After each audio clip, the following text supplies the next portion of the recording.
welcome to a little book review. And today we're going to be talking about a short story by Stephen King included in his collection Night Shift, which is over here. And that is Grey Matter. If you've seen my Night Shift review video, it'll be in the description and somewhere up there as well. Grey Matter, it's not my favourite, but it's not my least favourite either. And like with most short stories included in Night Shift, it is his first collection, published in 1978. Grey Matter first appeared as a short story in October 1973 in Cavalier magazine, which was a kind of, not pornographic, it was more pin-up magazine, I think. And that was through like the 50s, 60s and 70s. And most of these pin-up or pornographic magazines used to publish short stories. It's when most of the horror authors first got published, first got their work out there. And Stephen King was no different. Now, originally, this story was not going to make the cut to get into Night Shift. Stephen King actually wanted a different short story called Suffer the Little Children in Night Shift instead of it. But it was his editor disagreed, and thus it was his first collection. He didn't really have the clout to, push back a bit. Grey Matter was included in Night Shift, and Suffer the Little Children was then included in a later anthology called Nightmares and Dreamscapes in 1993. But for the story outline, now I'm not going to talk about the ending. I'm going to try and dance around most of it as much as I can while giving you the general gist of what's going on. So we find ourselves, we are in a store in Bangor, Maine. Shocker, I know. And we are in the middle of a truly awful snowstorm. They call it a real screamer. And it's like a wholesale store. A group of old guys are just huddled round a stove, just shooting the breeze and getting warm and drinking beer because they've got nothing better to do. And then in the middle of this snowstorm, the plows are going backwards and forwards. In stumbles this very young boy, absolutely freezing. Not only is he freezing, he is practically gibbering because he is terrified. Absolutely terrified. He can barely speak and he nearly passes out as soon as he sees that there are actual people there. Now, the proprietor is called Henry, and he takes the boy, takes him into a back room, tries to warm him up a bit, sit him down. He looks like he hasn't been eating. They all know him, and they all know his family, because it's quite a little town. Everybody knows everybody, especially back then. And he comes in the store regularly to pick up crates of beer for his dad. So, seeing him in such a state, they are quite worried. And while Henry has the boy in the back room, is warming him up and is finding out what's going on, the other guys at the front of the store sort of shoot rumours, and then they find out between themselves that they actually haven't seen Richie, who is the boy's dad, in months, whereas usually they would see him either at the bars, or they'd hear of him getting in a bar fight, or they'd see him coming into the store, picking up a case and going out again. But he hasn't been seen in months. So a little bit later, Henry comes out of the back with the boy, takes the boy upstairs to his wife, tells his wife to feed him, clothe him, keep him there. And he comes back down to the guys and he looks grim. He gathers the other guys that are there and says, the boy's not going back there. We are going to take Richie his crate of beer. Now, I know there's a snowstorm going on. If you don't want to go out in it, that's perfectly fine. But that's where I'm going, and I want someone to come with me. So there ends up being 3 of them. On the way there, battling through this snowstorm, because they ain't young, they're quite old guys. And they battle through this snowstorm, and on the way, Henry tells them what the boy told him. And the story is unbelievable. The boy told them that Richie came home about 3 months ago, as usual, crate of beer, sport on the TV, drinking, until he exclaimed, he spat out a load of beer, exclaimed that it tasted rank, and the boy could see some sort of grey mushy stuff around the top of the can and dripping down the side.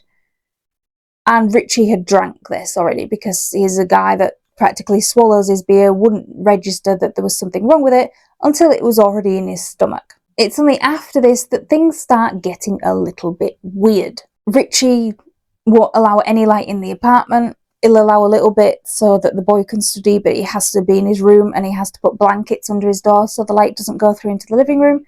And then it gets even more that there's no light whatsoever.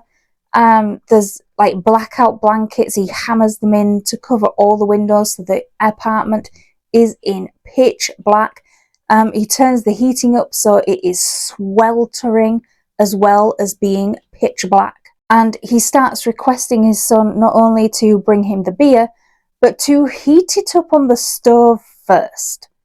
And open all the cans for him and heat it up on the stove and leave it there, and he'll just drink it, and not to bring it over to him, but he doesn't want it cold. And I can't imagine anything worse than drinking warm beer. And not just warm, like hot warm. Ugh. Timmy, that's the boy's name, he starts hearing these noises. So when he goes into his room, Richie won't have him around the house anymore. He has to go in his room, shut the door, and stay there. And he starts hearing all these like squelching noises, and the flat it stinks, and the floor is squelchy and it's squishy, like walking on like bog moss. He doesn't really want to be there. He always wants to be at school. He doesn't like coming home anymore, and everything in this story points to something is happening to Richie, his dad. And he doesn't know what it is because Richie won't let him see. Because not only is the apartment in pitch black, but Richie himself is bundled up in blankets. Not a bit of him shows that Timmy can see.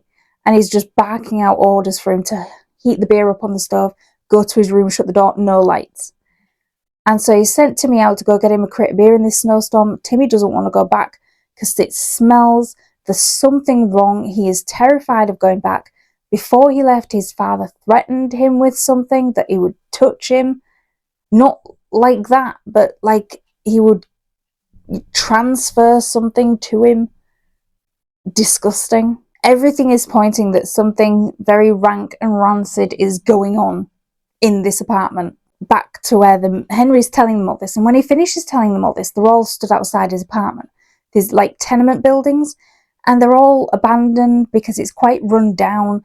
The only apartment that is has people living in it is Richie and Timmy. That's it. That's all they are. And Henry tells them and shows them that, because they say, well, what if something is going on up there? What are we going to do about it? We're just going to give him his beer and leave? And Henry shows that he has brought his gun with him. I think it's a Glock, but he's brought his gun with him in case things go south. And that's as much as I'm going to say about the story, because it doesn't end there. You do get the full ending. It is in King's way, especially with his short stories, it is left a bit ambiguous at the end, and the reader is able to make up their own mind. Now, with this short story, it's left ambiguous, but the one thing that keeps the way that I'm thinking that it's not going to be a happy ending, not just because King doesn't usually write happy endings, he can write happy endings.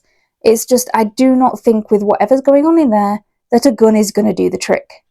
I think this is a thing that only fire can cleanse. There's no tension in this story, but the amount of looming dread as they walk up to this dark building, and the corridor is dark and the lights are smashed and it stinks, is right there in spades from the first page to the very last one. And it's only like 6 or 7 pages, and it makes you think of things that you can't see. And because I read this first so many years ago, I don't know if it had a hand in the complex that I have a little bit now of drinking outside. I can't have an open cup outside without double checking it every 2 minutes or before I drink that there's something in there. I cannot drink from a straw outside in case when I'm looking something's crawled down it. And that might sound weird. And it might not be anything to do with this story at all, but it might be. And now I can't do that. I can't do that at all. Now, this is one of the most disgusting King short stories in the entire Night Shift collection, and I would say in any of his collections, because it's disgusting. And with the other offerings that he has, that is really saying something. This really made me sort of squirm. Now, something of interest in this short story, primarily with Night Shift, because these stories were written before Carrie, before the novels started, these were written in magazines, you will find tidbits of ideas that will eventually make it to other novels, that will eventually build. Because in this, there's a little snippet while Henry is telling this tale, and the guy that we are in the head of believes it, simply because he used to know a guy who used to work for the Bangor Public Works Department, and he worked for them like 40 years. He was like a month away from retiring, and he went down into the sewers and saw something that turned his hair white, and the moment he got back up, he quit on the spot. No retirement package, no nothing. He said it moved like a spider. And that was all he would say about it. The guy was terrified and never set foot in there again. Now, if you've read the novel It, you will see the clear parallels between this. I mean, the snippet was only like this big. To that. You will. Because although it is set in Derry, Maine, it is part of the Bangor Public Works sewer system. And that is where that is. And this was decades earlier. But I do like finding those little things that you can tie into something. It's called the King Multiverse. And it is a multiverse. Most of his stories connect to the Dark Tower, especially, I think, like from the moment the Gunslinger was written and onward.